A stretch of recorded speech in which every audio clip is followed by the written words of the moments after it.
Buongiorno, dobro jutro, guten Morgen, buondì. Forse non sto chiarando anche a no, quindi è un badante, certo di fa. Ma attenzione, la questione del badante noi abbiamo una questione economica. La badante è una femmina e è una madre che tanti svolti si è lasciato i figli all'omp o ai suoi genitori o a nessuno. E i figli la vie, i figli ammollano la scuola e hanno un francuto in più a chiappi in una brutte strade.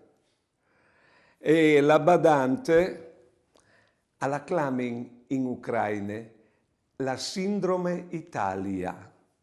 La badante va in depressione. Qualcuno anche si è coppato col senso di colpa di aver abbandonato i figli. Vedeso, allora, la badante non è dome un problema di natura economica.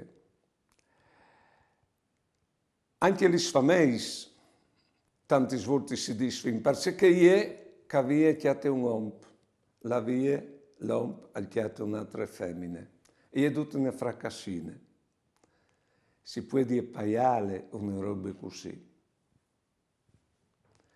Pal nostri ben lo fasin, ma è un ben per loro. Buone giornate e buone vite.